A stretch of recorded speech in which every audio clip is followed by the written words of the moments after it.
finally got to the Manziel doc yesterday. So last night, watching it, all right, now we're getting the rise of Johnny Manziel, and here we go as he beats Alabama and Tuscaloosa, and you got Cliff Kingsbury there and giving all his comments, and here comes the montage of the rise of Johnny Manziel.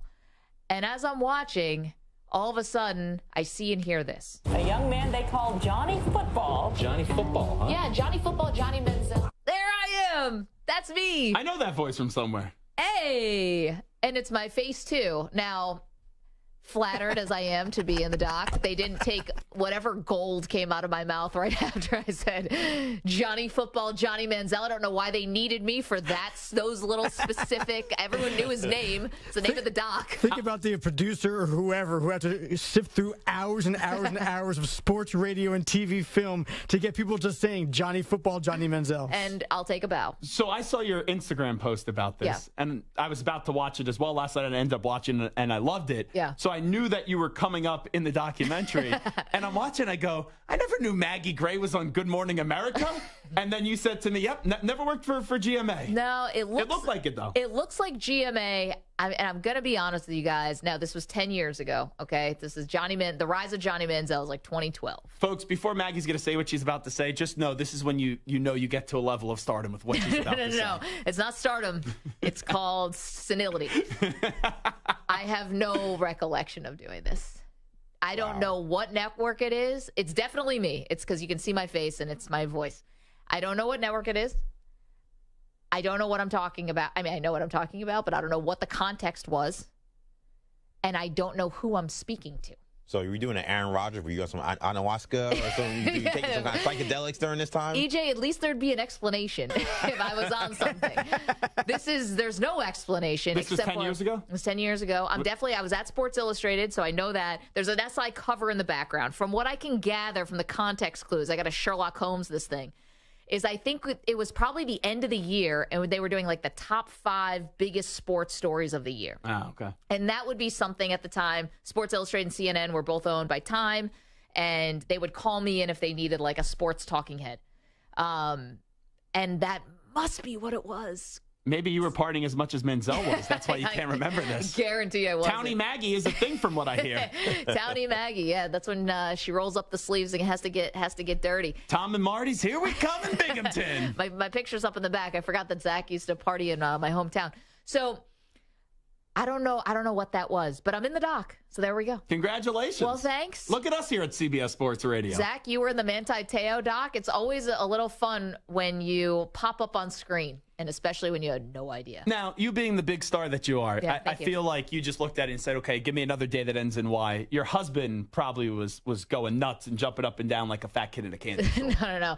No, my husband was like, oh, cool. Oh, that's obnoxious. He's got to really embrace it. No, he was happy, but he's like, oh, great. He's been with me every step of the way. We met long before I was doing any of this stuff. So he's seen the good, the bad, the ugly of all of it. So he's like, oh, cool. The good, the bad, the ugly. I like how you phrase that. He's like, I mean, you interviewed Magic Johnson. Like, yeah, this is cool. You're in this doc. But no. He was excited by it. But the documentary, you mentioned you watched it and you liked it. So did I.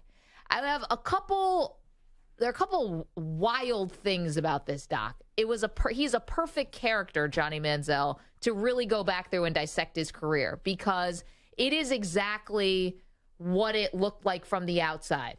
It was someone who rose to stardom, who was incapable of handling it themselves, because how would an 18 or 19-year-old kid be ready to handle something like that?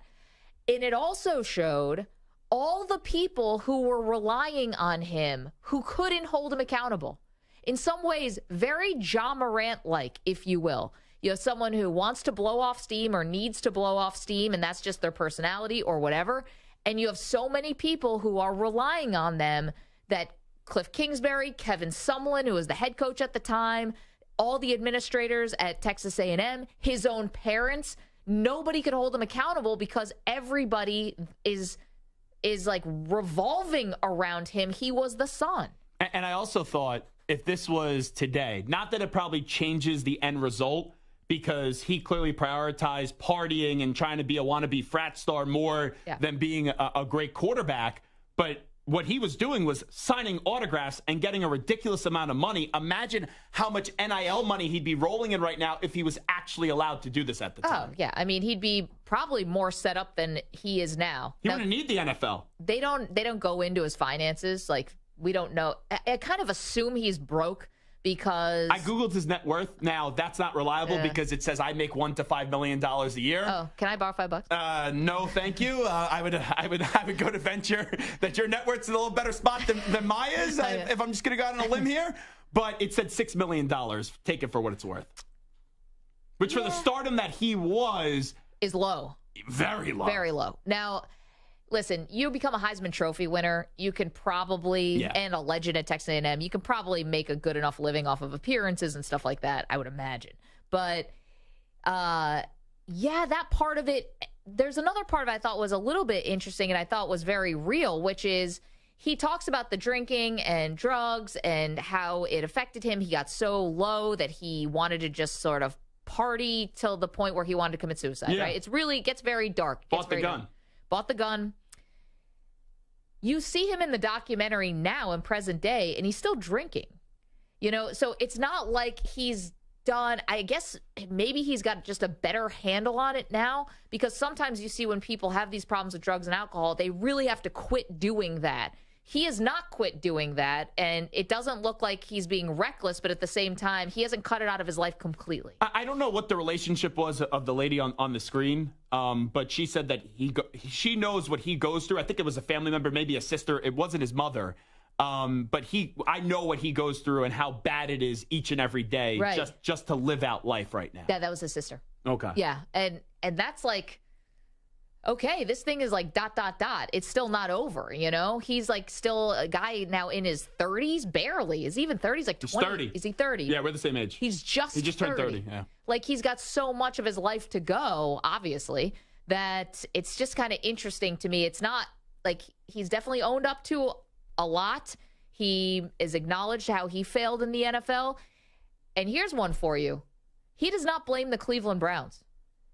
He says that no matter what team he would have been drafted to, he would have been a bust because he could not be an NFL player. He couldn't put the work in. He had no desire. Well, I know people say literal, and it's not actually by that, but he literally watched no film. They tracked his iPad, and there was no film being consumed. Yeah. We talk about all the time what it takes for a quarterback, and you have to be this workaholic, and you have to be the most diligent person out there.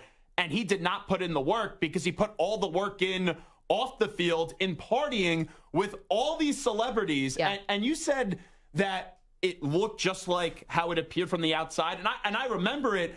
And I actually thought it was worse because when Cliff Kingsbury's talking about how he goes to the walkthrough, which is the easiest thing, and he was just coming from a party and he was sweating in the walkthrough, it's amazing that he got to the level that he did. And it's impossible when you're watching this to just say, if he didn't get addicted and if he was able to handle the fame and not party as much as he did, he could still be playing in the NFL right now and taking the league by storm. Yeah, I just never felt like the pros were something he was going to be able to do because he didn't have that extra gene, or that extra gear, that extra drive. You're right. So in terms of crazy things that happened in the doc, you mentioned his agent says, he watched zero. GMs are saying he's watched zero film. He's like, well, he's got to watch some film. It's like, no, zero film. Here's another one from his agent, Eric Burkhart, who's in the documentary, telling a story about how when Manziel couldn't not like smoke weed or do drugs or whatever for a month before the combine. He messed up. And here's how his agent tried to get him out of it. I call Paul and Michelle. I'm like, okay, you are checking yourself into the hospital, Paul, with like heavy heart so that Johnny can divert and come to the combine for 12 hours so that it doesn't look weird and put him on a plane down to see Dad who is in the hospital. I'm so sorry, but we'll reschedule these interviews. That was my strategy. And Paul's like, okay, Michelle, you're going. And like, she's crying. I knew he would do this. I'm like, he goes, I've been passing these tests at A&M for a while, which I come to find out on my own. It was their like 4-string backup quarterback that was for him at A&M. I mean, one of the more genius things I've ever heard. What? Yeah, so Manziel's going to go to the combine. doesn't know if he can pass a drug test. They're going to have him there for 12 hours, and then dad's going to fake a heart attack so that he has a reason to leave the combine. Every agent has some slime ball in them. You have to in order to be an agent.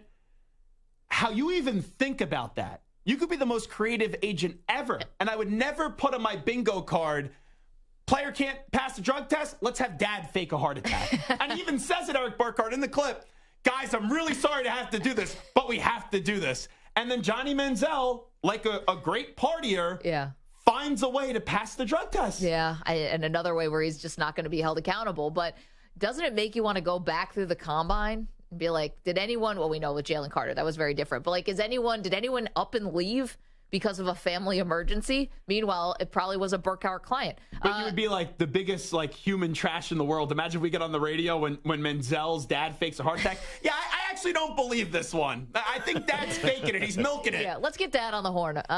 Here's another one from Eric Burkhardt about Manziel.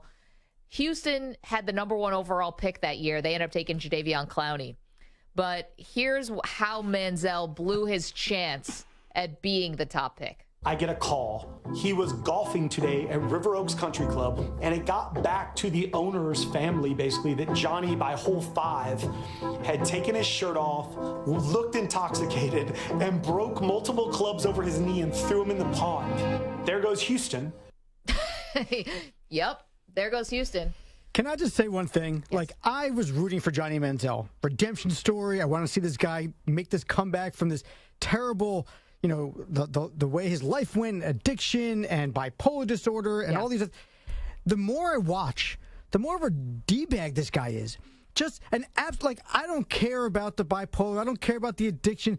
He was just a bad dude who had no ability to control himself.